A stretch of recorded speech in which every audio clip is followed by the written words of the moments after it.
Salut à tous, bienvenue dans cette nouvelle vidéo après la victoire du Paris Saint-Germain 3-1 face au LOSC. Un Paris Saint-Germain brillant, des joueurs efficaces, des joueurs impliqués. Et la meilleure façon de commencer à regarder le match contre la Real Sociedad arriver, c'est de gagner, de faire le plein de confiance avec la manière en plus de ça. Et on a pris du plaisir à regarder le Paris Saint-Germain. On va regarder les réactions d'après-match des divers joueurs, de Luis Enrique. Énorme information sur Kylian Mbappé dans quelques minutes. Donc on va voir un petit peu les réactions. D'abord de Randal Kolo Muani qui avait annoncé avant le match qu'il allait faire taire les critiques, qu'il savait que très clairement on parlait de lui par rapport à la saison qu'il avait faite à Francfort et qu'en plus de ça, il avait été acheté 85 millions d'euros. Il avait dit qu'il ferait taire les critiques et il a marqué face au LOSC. Randal Kolo Muani, après le match, marquer ça fait du bien pour nous et les supporters. Si je préfère être sur un côté ou dans l'axe, tant que je suis sur le terrain, je suis très content.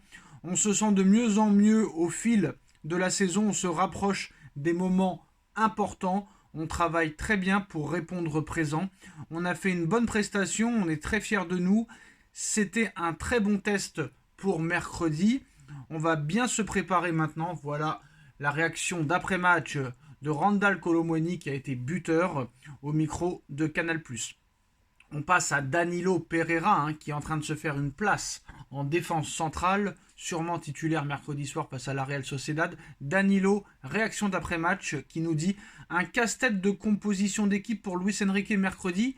C'est ça qu'on aime ici, la compétitivité. Un club comme le Paris Saint-Germain doit avoir beaucoup de compétitivité pour casser la tête à Luis Enrique pour la compo.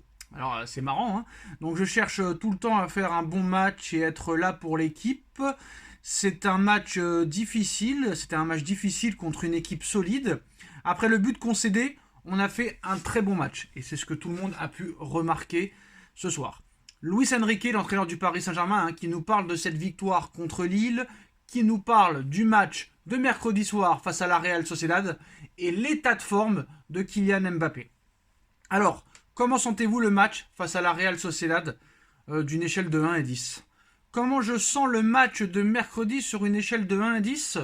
Le mieux, c'est d'en profiter. Et ici, je vois qu'il y a beaucoup de tension avant la Ligue des Champions. Il faut la disputer en pensant que c'est magnifique. Donc du calme. L'équipe va bien, ils sont prêts, ils vont en profiter. Quand un entraîneur voit ses joueurs, indépendamment de qui joue, qui prennent plaisir et qui font ce qu'on leur demande, eh bien ça fait plaisir.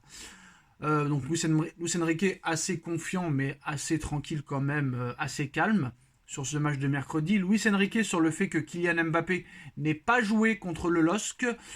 Nous n'avons pas voulu prendre de risques, on aurait pu le faire entrer, il aurait pu jouer. Si ça avait été une finale, je pense que ça a été intelligent de sa part et de la mienne de faire preuve de précaution. Kylian Mbappé sera à 100% sans aucun doute mercredi soir face à la Real Sociedad. Il se sent bien physiquement. On n'a pas voulu courir de risques. Si cela avait été une finale, il aurait joué. Ce n'était pas le cas. Cela n'aurait pas eu de sens qu'il joue ce soir.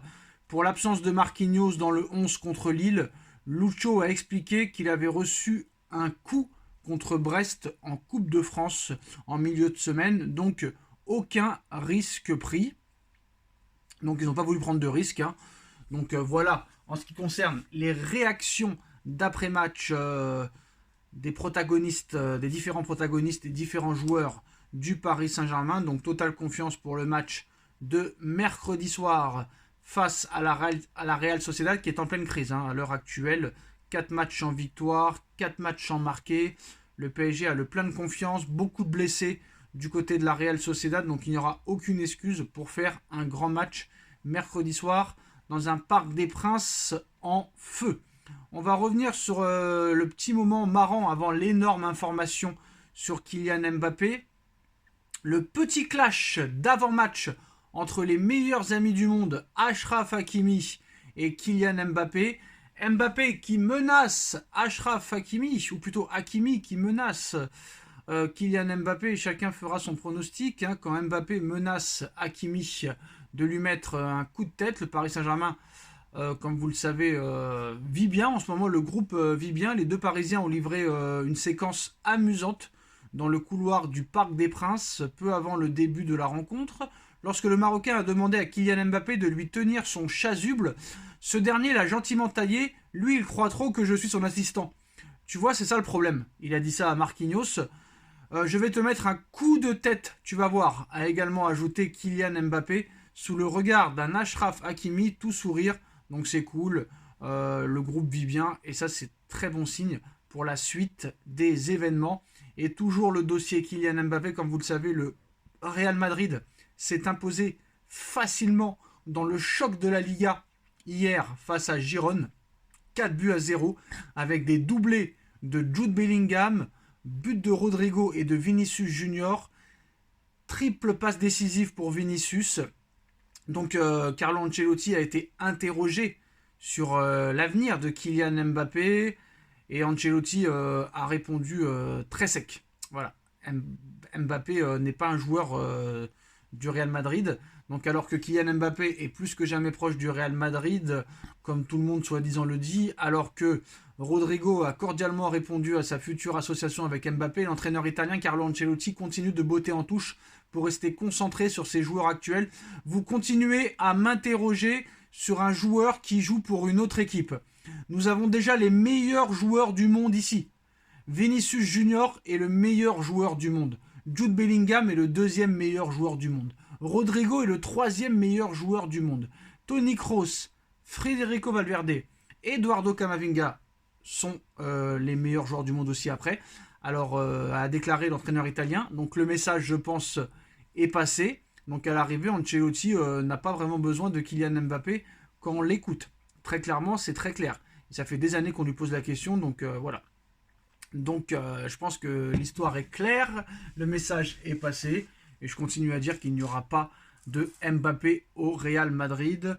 Et surtout, ce qui est bien, ce qui est intéressant lors de match contre le LOSC, c'est qu'on a vu que, voilà, sur un match, il est possible de ne plus être Mbappé dépendance, mais il faut voir sur le long terme. Parce qu'on est en train de nous expliquer que le PSG est meilleur sans Mbappé. Mais on n'a pas pu le voir souvent cette année. C'est pas comme si Mbappé avait raté tous les matchs.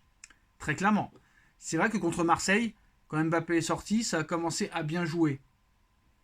Là, ce soir, ça a très bien joué. Faudrait peut-être tester, mais bon, je pense pas que Mbappé sera d'accord pour s'asseoir sur le banc pendant plusieurs matchs d'affilée. On verra mercredi ce qu'il en est. Victoire obligatoire comme à chaque match, mais encore plus obligatoire mercredi soir. On like, on partage, on commente, on s'abonne. On se retrouve très vite pour une nouvelle vidéo. Tchuss.